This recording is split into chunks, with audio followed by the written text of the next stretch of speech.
Hello and welcome into the GSMC Sports Podcast brought to you by the GSMC Sports Network. Today is Monday, May 27th. Happy Memorial Day to everybody. Today we are going to be recapping this weekend of NBA playoff action where we saw both the Dallas Mavericks and Boston Celtics take 3-0 series leads and what seems like they are in a crash course to meet up in the NBA Finals. So we're going to be breaking down the Mavericks Timberwolves games, the conversation around Luka Doncic as he continues on this incredible stretch, fighting through injuries, putting together these performances, and obviously closing them out in the final minutes with some incredible shots, and what the dialogue will be surrounding him headed into the offseason if he were to win the NBA Finals, and whether or not he would be considered the best player in the NBA. On the Celtics side of this, we're going to be talking about their comeback win. Was down 18 points in that third quarter, but they stormed back. Want to talk a little bit about this idea surrounding whether or not the Celtics are in for a little bit of a wake-up call when they do play whoever comes out of the Western Conference, presumably the Mavericks as of this point. But after having a pretty easy schedule in the postseason, whether or not they will be ready when the level of competition does take a little bit of a step up. And then finally, we are going to be ending off the show here talking a little MLB. We saw the unfortunate injury of Ronald Acuna Jr., who went down with a torn ACL on Sunday afternoon. So we're going to be talking about what it looks like for this Braves team moving forward as they try and stay competitive, competing for a World Series. A couple names they could target at the trade deadline, as well as what this looks like for Acuna moving forward as he has torn the ACL in both of his knees in the past few years. But before we dive into all of that, just a reminder to like, follow, subscribe wherever you keep up with us. To any of our live viewers, be sure to use the comment section. Give us your thoughts on the latest happenings in sports. Try and make this show as interactive as possible. And if you're interested in becoming a bigger part of the show, you can leave a comment on a tip or donation. Your comment will pop up on the screen. You can do so at the link that is streaming across the bottom ticker throughout the show. That is gsmcpodcast.net. Anything would be greatly appreciated there. But like I alluded to, we're going to be starting off the show today by talking about the win for the Dallas Mavericks in their Game 3 matchup that took place last night. Since the last time we were here on this show, the Mavericks took both games, both of which coming down to the fourth quarter and the late game execution of this Mavericks team, and specifically the offense of Luka Doncic and Kyrie Irving has just been absolutely tremendous for them. And it just, the Timberwolves have tried a bunch of different things in order to try and slow Luka and Kyrie down, but in these clutch situations, there really is just only so much you can do against them, and the two of them just trade turns. Luka Doncic finishes this game with 33 points, 5 assists, and 5 steals, an improved defensive game for him as well, where, listen, I think that for me personally, Luka's defense is a little bit of an enigma to figure out, because it does seem somewhat reminiscent of the James Harden defense, where a lot of the time he does seem checked out defensively, but when he is locked in, he can make big plays. He has even a little bit more size than James Harden, and I don't mean that that comparison in a negative way. I know that James Harden is known for not being a great defender, but it's about the effort for him. And for Luka, I think especially as he's dealing with all of these different injuries, I understand why he is a little bit less consistent, but this was definitely a positive game for him on that defensive end. Like I mentioned, just sort of getting his hands in on a variety of different plays, helping to lead to the 5 steals. And it was him alongside Kyrie Irving, where the two of them were just down the stretch of this game taking turns, and it's almost the best possible version of where it seems like you look at a team like the Phoenix Suns, who have a lot of individual scorers, and it seems like when they take turns, it's it's sort of disjointed the flow of the offense as a whole, but something about this combination of Luka and Kyrie is just so incredible to see them working in tandem, sort of pulling out different pieces of this very excellent Minnesota defense, and it just hasn't been too much for the Timberwolves to really get a feel of. And Stan Van Gundy talks about it all the time on the broadcast, this idea of trying to double team these players, and absolutely you want to force the ball out of their hands, but there was one possession in the fourth quarter that I thought was really significant where we did see the Timberwolves send a double to get the ball out of Luka's hands. The Mavericks were sort of passing it around, and you saw that shot clock winding down. It's like, great, this is exactly where they want to be, and then Kyrie has the ball in the right corner, and he ends up driving and hitting a crazy shot. I believe it was with his left hand as the shot clock was expiring, and that's just the reality is, you know what, these guys are so good at individual scoring. There's not an easy solution for it. And for Minnesota, it's interesting because, like I mentioned, this is one of the best defenses we've seen in the past decade, and yet it doesn't really seem like they have the perfect type of defender to guard Luka Doncic as he continues on this stretch where Jaden McDaniels was second-team All-NBA this season, and yet I don't know what it is about him. Something about, I don't know if it's the physicality or what, but you know, Luka can just sort of get to his spots on Jaden McDaniels one-on-one. And to be fair, I think that there are, you know, only a handful of players in the NBA that can make things really difficult for Luka. But it seemed like this Timberwolves team was going to be able to sort of pose some type of a size mismatch, and especially considering the fact that we saw Derek Lively go down with a neck injury in the second quarter, that he was ruled out for the remainder of the game, and we don't necessarily know. Sounds like a lot of it's still up in the air with him regarding whether or not he'll be available for Game 4, but the fact that they do have more size than Dallas, and it just has not played into anything yet. And you saw Minnesota down the stretch of this game playing with the different lineups to try and slow down this duo, where Rudy Gobert was sitting on the bench for a lot of the game. A lot of that fourth quarter, I should say, they were running minutes as well with, it was Karl Anthony Towns and Naz Reid, and then Cat ends up checking out for Gobert, and then eventually they switch again to trying to overwhelm them with size, but it just wasn't enough. And, you know, Gobert has caught a ton of slack throughout this series.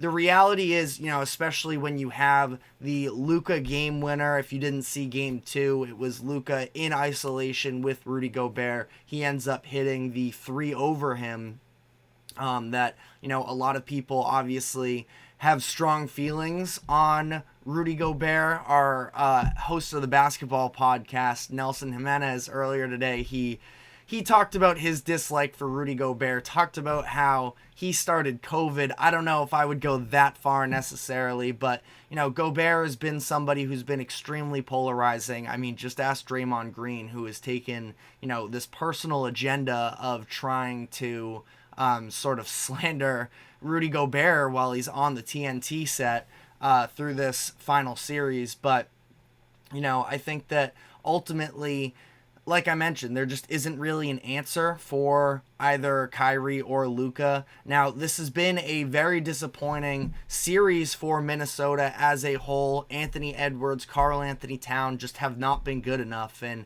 Anthony Edwards was better in this game, at least. He had 26 points, 11 of 24 from the field. He started to sort of ignite what seemed like it was going to be the Timberwolves pulling off this big run in the third quarter where he scored 12 points. He dunked all over Daniel Gafford, but Gafford ended up being super impactful down the stretch as well with the two-way effort. And again, the fact that the size and the big man conversation was supposed to go in favor of the Timberwolves, and now we're seeing Derek Lively and Daniel Gafford sort of winning those matchups absolutely has to feel like a letdown for the Minnesota Timberwolves. But, ultimately, I do think this comes down to a little bit of the execution of stars. Karl Anthony Towns has really struggled throughout this series.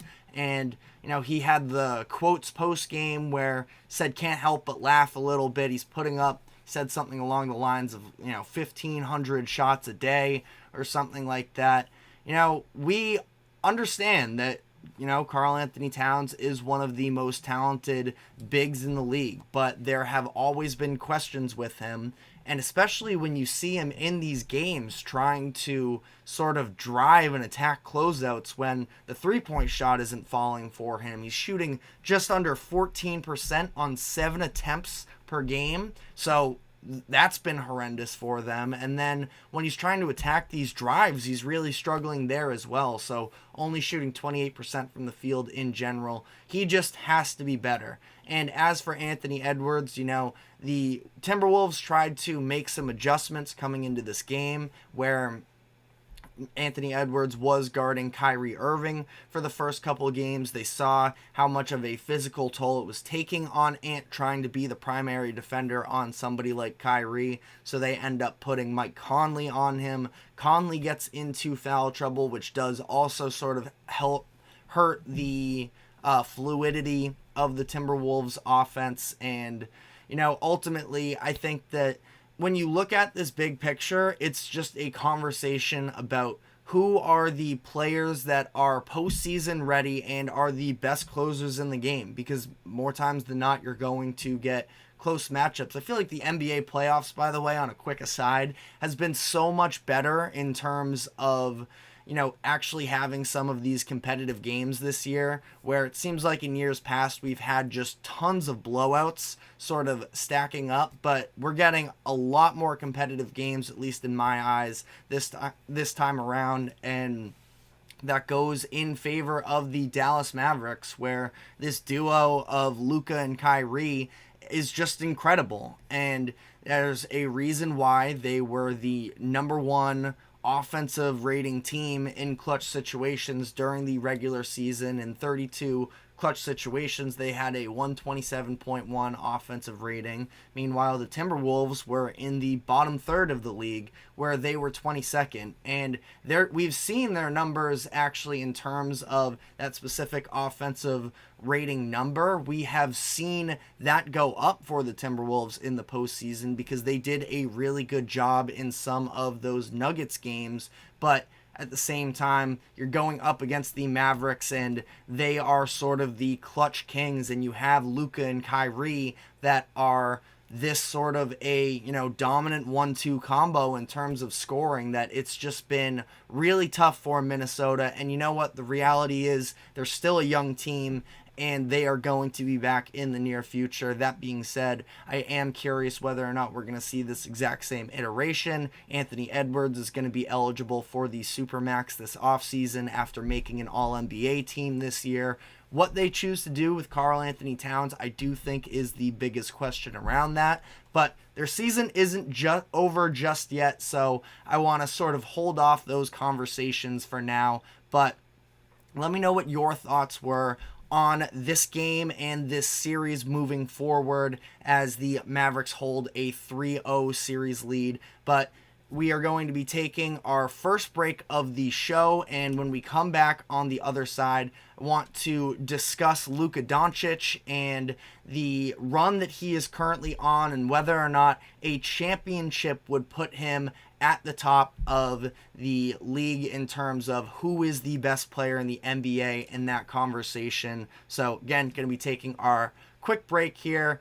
Quick shout out to the Golden Eagle 99 in the comments section. Again, if you are a live viewer, be sure to give us your thoughts on all of the latest happenings. But we're going to be taking our break here, and we will be right back after this quick break.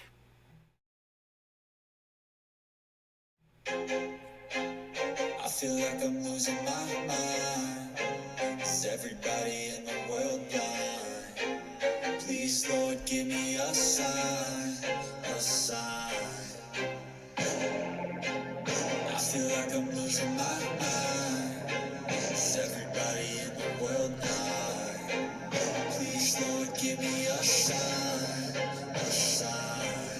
wanna be the greatest. Everybody on the fake shit. I look around and feel like everybody is the fakest. I make this every day and I'm impatient, hoping one day I blow up from the basement. Statement, the top is so vacant. I don't hear shit that I think is amazing. Waiting for my day when I'm playing sold out shows for 1,000 faces. Hey, give me that crown, get in my way and to be put down. It ain't your place, all this my town. If I want that shit, then I'll get it right now. I'm losing it, the noose it fits some mushy shit. A stupid myth, you choose to live or choose to dip. You choose to fight or lose your grip and lose a gift. Oh, I feel like I'm losing my mind. Is everybody in the world blind? Please, Lord, give me a sign, a sign. I feel like I'm losing my mind. Is everybody in the world blind? Welcome back into the GSMC Sports Podcast. Headed into our next segment here, and I want to just sort of run the thought experiment of if the Dallas Mavericks win the NBA Finals, what does that mean for how we view Luka Doncic? Because as great as Kyrie Irving is, Luka really is the engine that makes this whole operation work. And again, not to take away from Kyrie at all. We've been spewing plenty of love for him throughout this postseason run, but I find it hard to imagine that if the Mavericks were to win the finals, anybody other than Luka Doncic would be the finals MVP. And it seems like in recent years, we have sort of developed a little bit of a trend in terms of this who is the best player in the NBA. And it feels like it has been very fluid, and we are always immediately trying to crown the most recent winner. And Nikola Jokic had it locked up where I already thought that he was, but it became somewhat indisputable when he was the finals MVP and he put together the run that he did. But now we do come to this sort of situation here where Luka is in the conversation, and I do think that as much as I stand by Jokic saying that Jokic was the best player in the league and that he is, but I think that I probably got a little carried away myself in terms of thinking that the gap was as big as it was, because there are other players in the conversation. I think that Luka has to be the other player in this type of a conversation where we saw these were two of the top three finalists for the MVP award. Jokic ends up bringing it home, his third MVP in the past 4 seasons. Luka Doncic ultimately finishes third behind Shai Gilgeous-Alexander as well, but I think that's more so from a team success standpoint, which I totally understand. Mavericks were a 5 seed, so I myself think that maybe I value the team success a little bit more, although it was a pretty close race in the West regardless. But you know, for Jokic, I think you look at the year that he had where once again he was tremendous. 26 points per game, 9 assists, 12.4 rebounds. But if you want to go the sort of counting stats route, that is where Luka really sort of gets his, where he led the league in scoring this season with 34 points per game. And as much as Jokic is absolutely one of the best passers in the league, and in my opinion, the best passing big man in NBA history, you watch the passes that Luka dishes out, and it is just unbelievable. And again, he averaged 9.8 assists during the regular season as well. Neither one of them necessarily elite defensively, although like I mentioned, you know, when Luka does want to have a little bit more of the effort, he can ramp it up some. But I think that this conversation, again, has been a little bit watered down because we do at times get sort of carried away in the moment, and that's something that I always try and account for in terms of recency bias. But you know, the Luka legacy is already really built up. 5 All-NBA first-team selections in the first 6 years of his career, and he already has passed the likes of Dirk Nowitzki, Steph Curry. You can go on a number of different NBA greats, and Luka's already topped them in terms of All-NBA first-team selections. And I don't think that Luka has any plans of slowing down at just 25 years old. He's not somebody who really heavily relies on his athleticism. It's the craftiness, it's the skill that sort of carries his game. So we're already obviously looking at, a legend in the making, but does he have a case for taking the throne from Jokic? Again, I think that we're going to have to start with seeing them win a championship this year. Another sort of conversation piece that Van Gundy has been talking about a lot on these broadcasts is the idea that Luka and Kyrie are the best offensive backcourt in NBA history, which, from an individual skill set standpoint, I can understand the point. Now, Steph and Klay Thompson do absolutely have something to say in terms of that, and I don't necessarily want to dive into all of, those lists just yet, but it's definitely a conversation in terms of individual ability to create shots for themselves and others and close out games, two of the best closers of their respective generations. I don't know if whether or not you would want to consider Kyrie and Luka the same generation or not, but regardless, two players that can absolutely elevate this Mavericks team. Now, it's going to be interesting, I think, to see how they are able to manage the Celtics defense, because I think that the Celtics have just as good of point of attack defenders as anybody does in the NBA, with Derek White, Drew Holiday, obviously as the backcourt, but I would probably expect it to be Jaylen Brown and Jason Tatum that are getting a lot of the Luka assignments if that were to be the finals matchup. Now, obviously, we don't know what the injury update is yet with Kristaps Porzingis. I don't think that he's going to be playing tonight. The idea was that he could be available for Game 4, but at this point, up 3-0, do they even necessarily want to risk that? I mean, if he got in and played 10 or so minutes, I don't think that would be a bad thing by any means, but you definitely don't want to force it either. And that being said, I think that as much as Al Horford, who we're going to be getting to shortly in the big Celtics win from Saturday night, but he has been involved in, it feels like, just about every defensive play, especially during that Cleveland series and early on against Indiana, where other teams are trying to take advantage of him as much as possible defensively, and we've seen the way that Luka and Kyrie have been operating this pick and roll throughout the Timberwolves series and how many problems it's given even an all-world defender in Rudy Gobert. So in terms of Al Horford, how is he necessarily going to be handling that?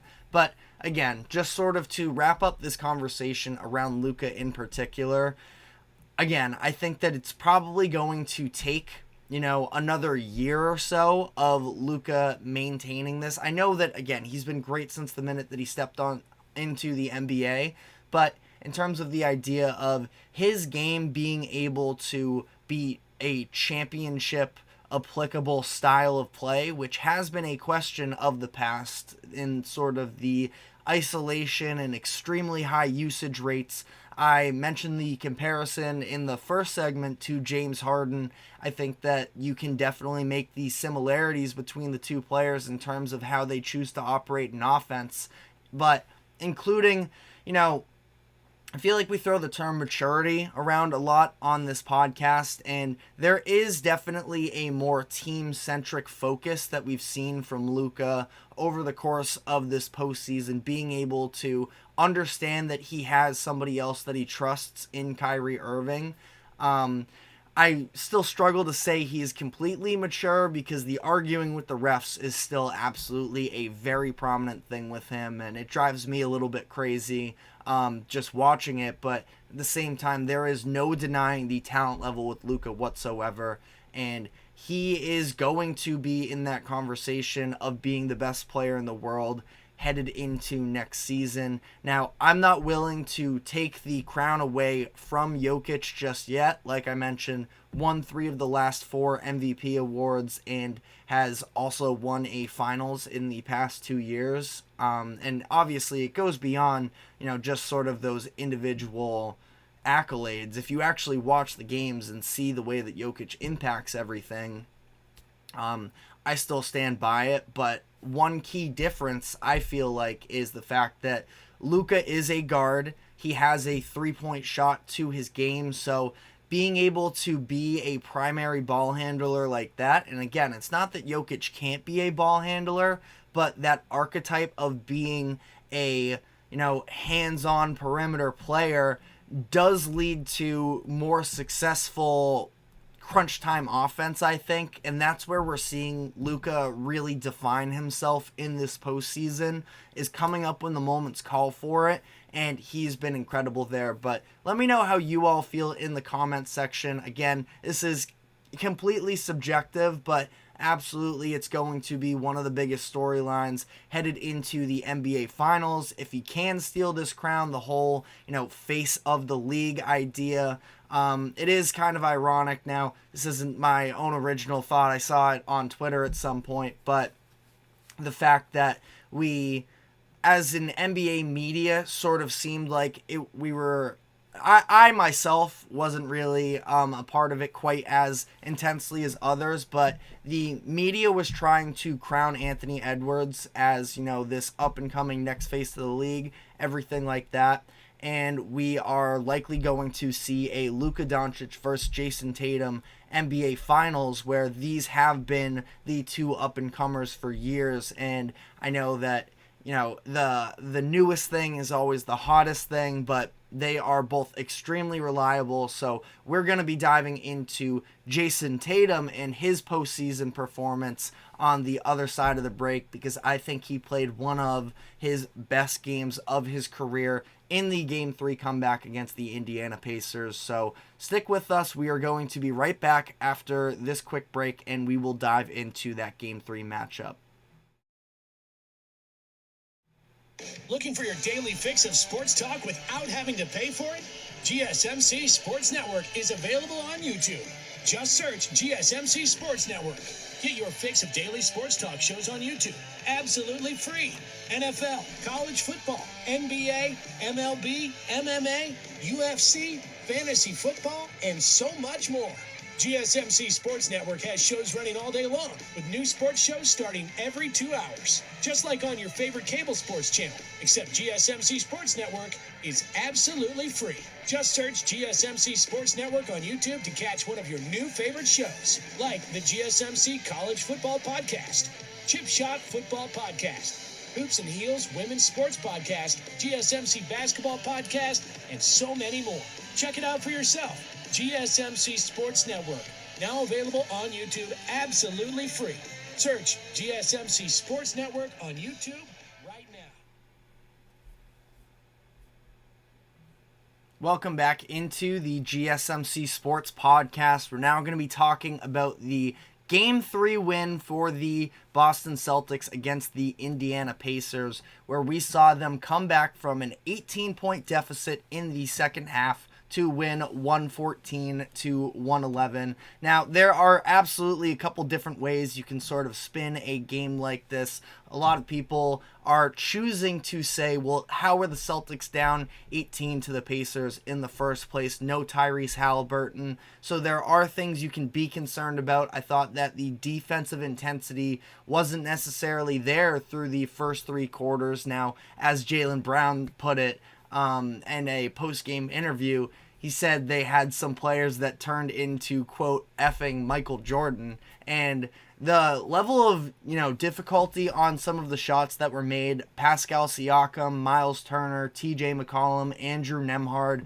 these were all players that had, great offensive performances for them. Specifically, Andrew Nembhard with a team-high 32 points in this game, a career high for him, 12 of 21 from the field, 4 of 7 from 3, 9 assists. He was getting everywhere that he wanted to in the first three quarters, but it was then Drew Holiday stepping up in the fourth quarter, and Drew, again, it wasn't necessarily his best game ever. He was questionable coming into this matchup with an illness, but he stepped up in a massive way, made some of the biggest plays, including, of course, the steal that he had against Nembhard with 4 seconds left that really secured this win. But have to talk about in this performance Jason Tatum, who was unbelievable for the Celtics. 36 points on 12 of 23 from the field, 5 of 10 from 3, 8 assists and 0 turnovers. This was a masterclass for Jason Tatum. It is sort of a reminder. I'm not saying that his game is entirely predicated on it, but when Tatum does have that three-point shot falling and opposing teams have to commit to him from outside the arc, he's been struggling from an efficiency standpoint from 3 for the majority of the postseason so far, but it does feel like it sort of unlocks him in a full way when the three-point shot is falling. And, you know, it goes beyond that, where we saw sort of the drives and kicks out, the passes that he was making to Al Horford. He was just spamming that behind the back on the drive pass that was just automatic just about every time. And, you know, speaking of Al Horford, he had an unbelievable game where, talked about this earlier, Al Horford just going to turn 38 years old in a week or so, but becomes the oldest player in NBA history to knock down 7 threes in a single game. He finishes with 23 points on 7 of 12 from 3, and it was really interesting to see the level of trust that the Celtics had in Horford during these moments where, I mean, he was coming up in really big spots for them. His sixth made 3 was with a few minutes left. It was wide open on the wing, and I still sort of shuddered at the moment because of the fact that, you know, Horford has had his ups and downs. Now, he was really impactful in the closeout game against Cleveland, but overall he was really struggling coming into this game from the three-point line, but absolutely comes through in this moment and has shown to be such a massive piece for the Celtics team. And the fact that, you know, they are in this position right now because of the fact, the position being up 3-0 against the Pacers, because he has been able to step up. Because without Kristaps Porzingis, there was a real chance that the Celtics weren't going to be able to keep up with the high-powered offense of the Pacers, but Horford has done enough to sort of hold them in here, and this felt like it would have felt reminiscent to Game 2 for the Timberwolves of having Naz Reid explode the way that he did. I think he finished 7 of 9 from the three-point line in that game, but he ended up missing that big 3 in the fourth quarter with a couple minutes left. And Horford in this situation, he converts, and it would have felt like it was a, you know, big time slip up to let this game get away from them, especially because when you're looking at the box score during the game, Tatum was playing well. Jaylen Brown, who I haven't even mentioned yet, he was also really impressive with an efficient 24 points as well. And knowing that you were getting this type of production from Al Horford, to not be able to come away with this game would have felt really concerning for them. But they do end up coming back together, and this is the type of game that they would not have won in the past, I don't think. And Joe Mazzulla sort of, it sounds like, during this stretch, kind of got on his players more than we typically see from him, of demanding them to step up, and they were able to do so. Again, it feels like the old Celtics, you can even maybe go back to earlier this season, mentally they wouldn't have been in the same headspace to pull off this type of a comeback in this momentous occasion, sort of understanding that Tyrese Halliburton wasn't playing this game, but the Pacers were at home with an extremely charged up crowd and a team that can still absolutely, you know, get points against you. I know that Tyrese Halliburton wasn't available to necessarily push their pace quite the same way, where, you know, make or miss, Halliburton is always having his eyes up the court, but it did feel like, you know, for whatever it's worth, there wasn't necessarily that same defensive liability. And granted, you know, Ben Shepherd was playing in this game, I thought the Celtics maybe should have looked to attack him more, but Celtics game plan for the first two games was really go at Tyrese Halliburton, who was really struggling on the defensive end, and that wasn't necessarily available to them in the same way. And I do think that, Mazzulla, along with some of, those mental aspects of the game, we saw him, playing a bunch of different lineups. We saw the small ball lineup once again with O'Shea Brissett in, who's somebody who it still doesn't seem like he trusts. Now, I actually, I like the idea of the Celtics potentially having a small ball lineup to potentially run with, but he hasn't necessarily found the one that works yet, and it feels weird that, they're a game away from the finals and they are playing out these different lineups. But there was the Xavier Tillman and Al Horford matchups that was actually having a little bit of success, even if it didn't look all that pretty in the moment. But he ends up, Mazzulla that is, gets super fired up at a mistake that Tillman made and yanked him out of the game. I just thought that he had a really good control over his team throughout here.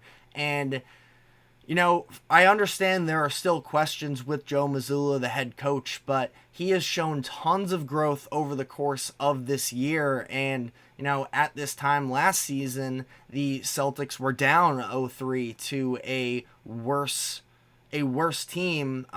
You can make, I guess, worse team in terms of the talent differential between the Celtics and their opponent. Now, the Heat last year, I think it's debatable, honestly, if they are probably better than this Pacers team because of the defensive aspect, but also, with Caleb Martin doing what he was doing, like, that's not who he is, but he was averaging an extremely efficient 20 points per game throughout that series.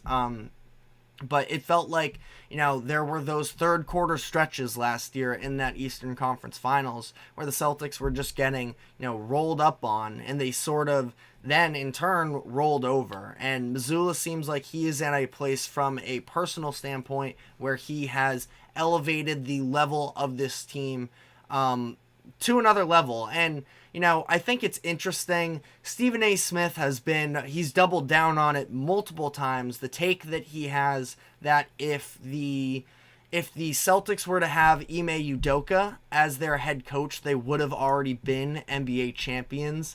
I think that's a crazy take, honestly, considering the fact that one NBA Finals has passed since then, and the Celtics team last year was never going to beat the Denver Nuggets, even with Ime Udoka on the team. But, Mazzulla sort of writing his own different narratives moving forward here, and that sort of brings us into the idea of the Eastern Conference has been weaker than it was last season, and the Celtics have benefited from a number of other injuries throughout the course of this. Of course, nobody ever talks about the fact that Kristaps Porzingis, their third best player, has also been injured since the beginning of the first round. But this idea of they're going to be moving on here from the Eastern Conference with the possibility of closing it out tonight with their Game 4 matchup that takes place, I want to say that it is 8 o'clock Eastern that they will be facing off. And if they do advance, they're going to be playing a Western Conference team here that everybody has been saying that the Celtics will not be able to hang with. So that is where we are going to be going next here. We're going to be taking a quick break, and when we come back on the other side, I want to talk about the idea of whether or not the Celtics are in for a rude awakening when they do make the NBA Finals and they are out of the Eastern Conference. So stick with us, and we will be right back.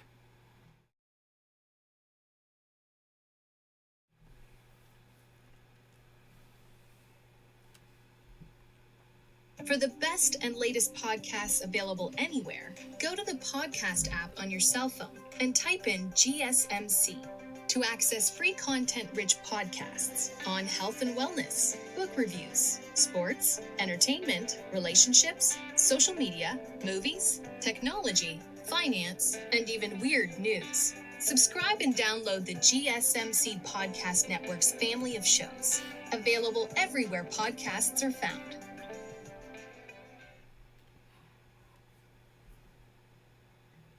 Welcome back into the GSMC Sports Podcast, brought to you by the GSMC Sports Network. We're now going to be talking about this idea that is floating around about the fact that the Boston Celtics may be in for a rude awakening when they make the NBA Finals after having a path that has been admittedly littered with injuries to opposing teams throughout this run. Of course, no Jimmy Butler or Terry Rozier for the Miami Heat in round one, no Jarrett Allen for the entirety of the Cavaliers series, and Donovan Mitchell going down after game 3, and now following game 2, seems like Tyrese Halliburton is going to be out for the series. I have a really hard time imagining that he's going to be back for tonight. We still don't have any official word on it just yet, but having this re-aggravation of an injury that kept him out for a while during the middle of the season, the idea that he is going to be able to make this recovery, I am skeptical. Now, hopefully he can,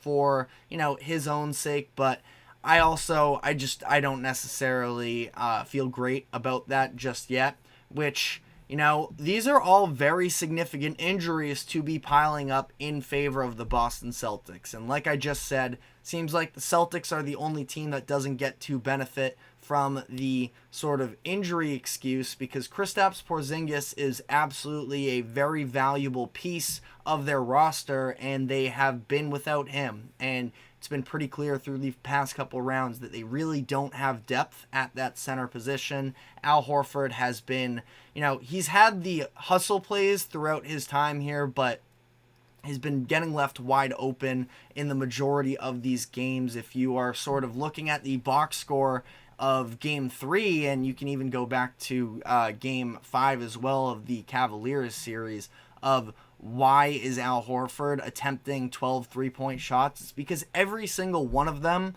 was open just about, because, when you are facing a team as talented as the Celtics are, something has to give. And that has been for these other teams for the most part. We saw it really kick in during this Cavaliers series, that they just were going to live with Al Horford making threes and, just sort of hoping for the best. And Horford struggled from 3 in a lot of the games, but he's had these 2 massive performances in both the closeout game in Cleveland and on Saturday night against the Indiana Pacers. So, that's something that, again, has been big for them in some of these moments, but the clear lack of center play has been something that has made things more difficult for the Celtics. And on the idea of difficulty, it's interesting how, everybody's saying the Celtics haven't been tested up to this point, but they have played in a few close games. There was one against the Cleveland Cavaliers that they ended up winning by 7 points, and that was the game 4 matchup, and that was their closest margin of victory up until this Pacers series, where twice the Pacers have pushed the Celtics to the edge, and not just that, but had leads late in these games that the Celtics were able to come back from.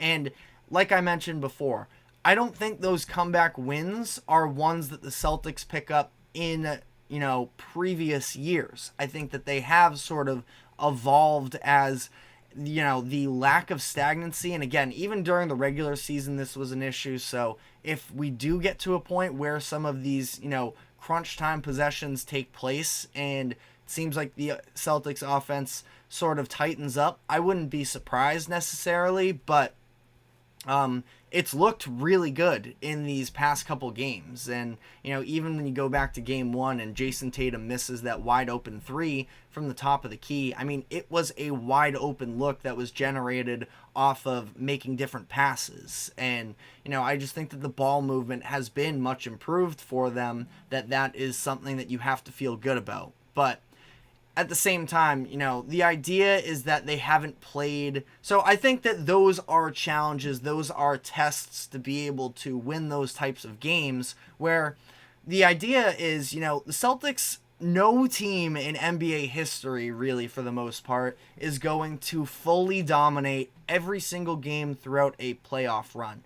There are just going to be games where, like Jaylen Brown mentioned, they're going to hit shots, and they're going to hit tough shots. And, especially in 2024 with the level of 3-point variance, it's just impossible, I think, to be able to, go on this flawless postseason run. The Nuggets were probably the closest to it last year, but, for the most part, there are going to be instances where even if you are the better team, you're going to be down in a ball game like that, and the way that the Celtics have been able to respond, I think, is huge for them. But all of that being said, they still haven't played necessarily some of the level of competition of these contenders in the Western Conference, where it was being said that the Nuggets and the Timberwolves were, the de facto Western Conference Finals. I think I said that directly. Other people were going as far to say that those are the best two teams in the league and that was essentially the NBA Finals. But as we've clearly seen since then, the Dallas Mavericks are in a prime position themselves to be able to, take this 3-0 series lead against the Timberwolves, and they're probably headed to the finals. They had to face off against a number 1 seeded Oklahoma City Thunder team. So the Western Conference, there's no denying the fact that it is much more loaded than the East is.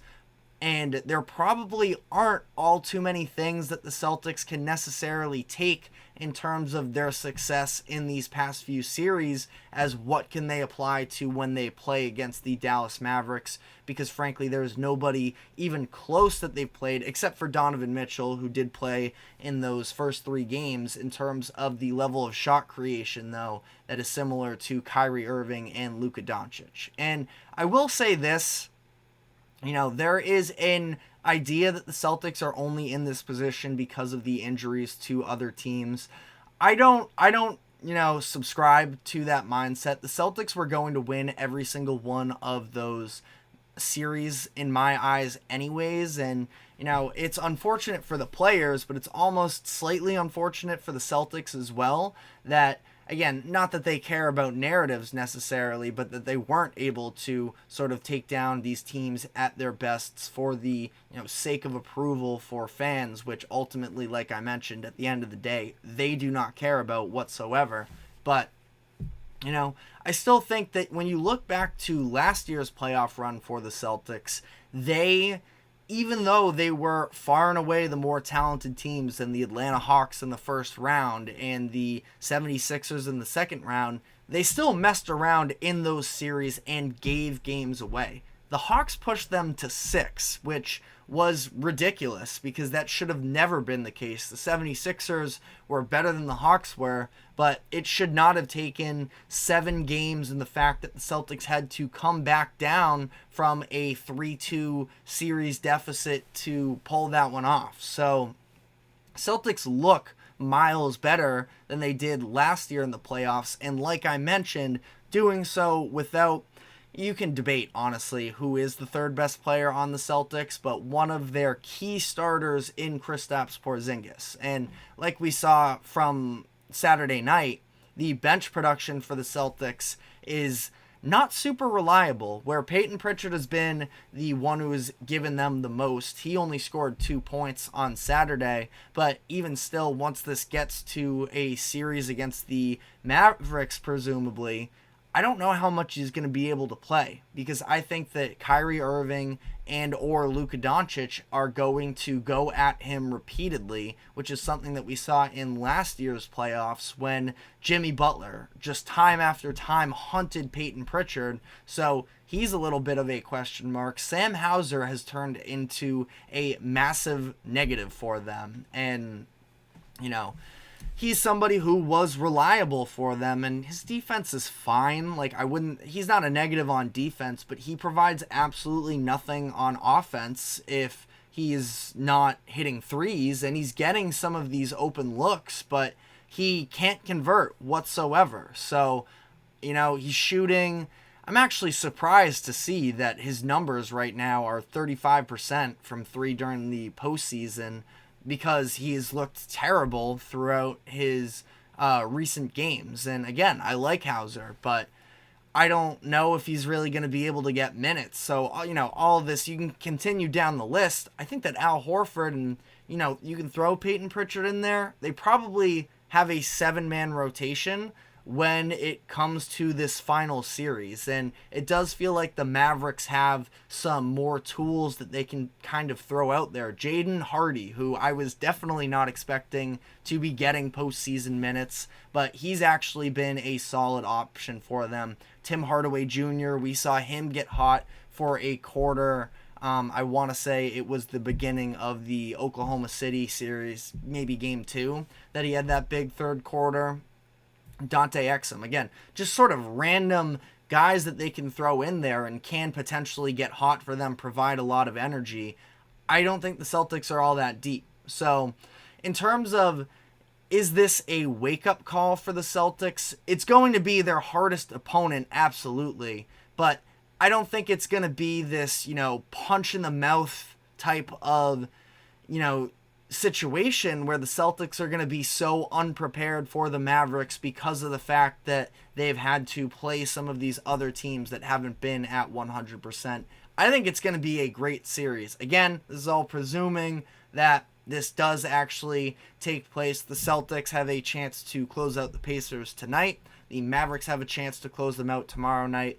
I don't see either one of these teams blowing the first ever 3-0 lead in series history, in the NBA history and sports history. Not in sports history because the Red Sox and the Yankees, but I think that ultimately here, the Mavericks can make things a little bit close here. I don't think they're going to get swept, but Mavericks seem like they can wrap this up in 5 or 6 games, and we should be on to an incredible finals. So let me know what your thoughts are in the comments section, but we're going to be taking our final break of the show now, and when we come back on the other side, I want to dive into the unfortunate news of Atlanta Braves star Ronald Acuna Jr. tearing his ACL that took place on Sunday afternoon. So we're going to be diving into how that affects his career moving forward, the Braves World Series championships, and some names that they could potentially look to go after in a trade to sort of revamp themselves and make up for his absence. But stick with us and we will be right back.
Welcome back into the GSMC Sports Podcast, brought to you by the GSMC Sports Network. We are headed into our final segment of the day, and that is diving into the unfortunate torn ACL of Ronald Acuna Jr., the reigning MVP of the National League, went down on Sunday afternoon. Team was playing the Pittsburgh Pirates. Acuna hit a double to get to second base, and then just a really weird play where, we saw Martin Perez, he threw the pitch, Joe Bart threw it back to him, and sort of during that exchange from catcher to pitcher, that's when Acuna decided that he was maybe going to take off for third base. Maybe he had just sort of fallen asleep, that he had taken a pretty sizable lead moving towards third base, and the sort of change of direction just I don't know, gave in to him, but he ended up his left knee gave out on him, and the MRI confirmed last night that it is a torn ACL and that he's going to be out for the remainder of the 2024 season. And like I mentioned, reigning MVP in Acuna, where he put together a season for the ages, the first ever 40 home runs, 70 stolen bases season, led the league in hits and stolen bases. He had a .337 batting average, 41 home runs, 106 RBIs, a 1.012 OPS, and like I mentioned, 73 stolen bases. So he wasn't having that sort of a same season this year. Career lows in batting average, on base percentage, and OPS. Just 4 home runs through his first 49 games. But it is an extremely unfortunate injury both for him and the game as a whole, because he is one of the most electric players in the league. And it's really sad to see him go through this again, because in 2021 he tore his ACL in his right knee. So just really unfortunate to see how this is all played out for him, knowing that now he's sort of working on 2 knees that have had to go through this type of a serious injury. Now, a lot of people are pointing to his decision that after putting together this incredible year, that he continues to play winter ball. He frequently plays in a winter baseball league in Venezuela. I believe he is Venezuelan. Let me double check that real quick, because I don't want to speak off basis, but it's something that, yeah, he is. And he's really passionate about playing in this league, and it's something that the Braves have allowed him to do throughout the majority of his career, despite even knowing that he had that one torn ACL in 2021. And going to be interesting to see sort of whether or not they do step up and try and shut that down for the future to come here, because Acuna is on one of the most team-friendly deals for a star that you could possibly get.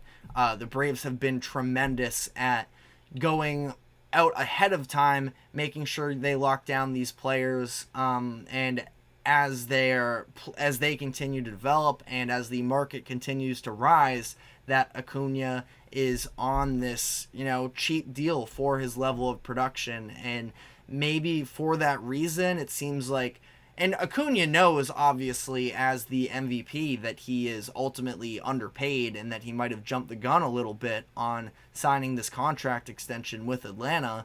But people are wondering whether or not that could have played a role in the fact that, the Braves didn't step up and say no, and that they weren't maybe a little bit more cautious for Acuna playing in these winter leagues. Now, obviously, you can't just point to that. Also, the fact that as incredible as it was to see him put together this historic 40 home run, 70 stolen bases season, it's a lot of steal attempts for somebody who is an integral part of their roster, both in the field and the middle of their lineup. So they need him to be a prominent force for them. And, again, extremely unfortunate to see this happen. Have to feel bad for him, but especially considering that this is his second injury similar to this, you wonder where there could have been sort of wear and tear things, that the aggression that he typically plays with, if that could have played a factor into it, and whether or not it's going to change the style of play that he typically does play with moving forward here. But let me know what your thoughts are in the comment section. It is worth noting here that the Braves did go on to win the World Series in 2021 after Acuna tore his ACL right before, I believe it was right before the All-Star break.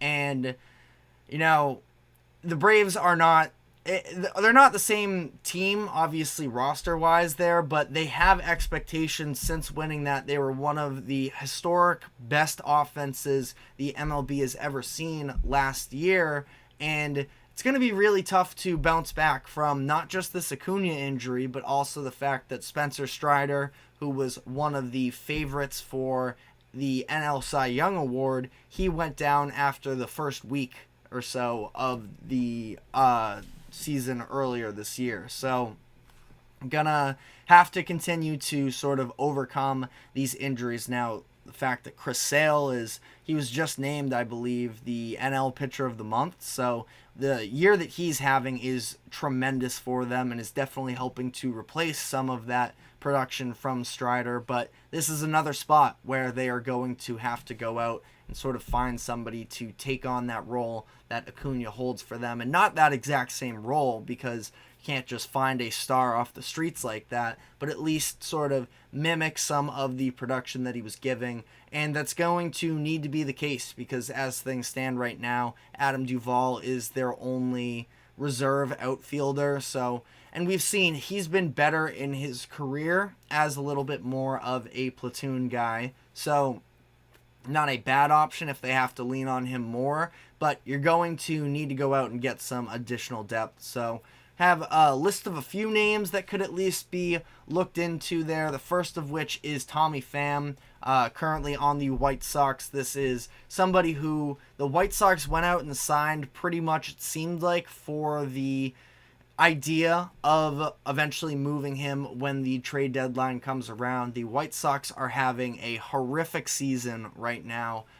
Worst team in the MLB. Record-wise, at 15-39, they have a minus 116 point differential through their first 55 games. So it's been really ugly for the White Sox. If they can, get any type of value for him, and he's on an expiring contract, so I don't think it would cost all that much, and the White Sox wouldn't be able to get a tremendous return. But Pham is hitting pretty well this season. 313 batting average, 445 on base percentage as well in 137 plate appearances. So Pham could be somebody to look to. Jesse Winker is another name where Nationals are in a little bit of a similar situation, not quite as bad as the White Sox are, but don't expect them to be championship competitive. They're going through a little bit of a rebuild right now, and Winker, a former All-Star, a few years removed, could be somebody that the Braves could possibly go out and try and get as a platoon arm. Adam Duvall, like I mentioned, is sort of their option right now. He is a right-handed hitter. Winker you can bring in as a left-handed bat to sort of supplement with Duvall. Ultimately, for Winker, as we've seen this season, really struggled against other left-handed pitchers, which is why he's definitely not the perfect addition for them. But at least in this Braves situation, they could have Duvall to sort of take the lefty bats, use Winker in some instances, because he's hitting 264, 379, 455 splits against right-handed pitching. So we'll see. Again, just a guy that could possibly get moved from an I wouldn't say underachieving team, because again, they're having a fine year, but I think that Nationals fans just understand that they are not necessarily in the position just yet to be a championship competitive team, and I don't think that Winker is going to be the piece that pushes them forward. Have a really good farm system, but now is not the time for them. And last name I wanted to throw out is Brent Rooker. From the Oakland Athletics. He was their all-star representative last year. The A's are having a better year than expected, but still not in playoff contention. The team hasn't necessarily seemed all that committed to investing in the roster, so I can't imagine that there are deadline moves that are going to improve them on the way. So, Rooker at 30 years old doesn't really fit into the timeline, I don't think, of when the A's are going to try to sort of, if they are ever going to buy back in, if they are going to. He's somebody that would probably cost a little bit extra, because I'm sure the A's would be happy to bring him back for next season. Somebody who has good power, can hit 30 home runs in a year. Somebody that the Braves could potentially look to re-sign as well, or if they just wanted to keep him as a one-year rental, they could do so. But let me know what your thoughts are in the comments section. Like I believe I mentioned, they are 30-20 right now, as things currently stand, 6 games back in the NL East behind the Philadelphia Phillies, who have the best record in the MLB. So they're probably going to be in a wild card position, and they're going to need to replace Acuna. And this is definitely, I know that these injuries build up, but they are expecting championships in Atlanta. So again, let me know what your thoughts are in the comments section. But that is all we have time for today. Thank you very much for tuning in to the GSMC Sports Podcast. Thank you to the GSMC Sports Network for allowing us to host this show. Reminder to like, follow, subscribe wherever you keep up with us. Check us out on social media as well for some more exclusive content. You can check us out on the podcast network as a whole. We have tons of other shows, both sports and entertainment. So check out my other co-hosts here. And we are live every 2 to 3 p.m. Eastern. So we will be back tomorrow. We will see you then. Take care.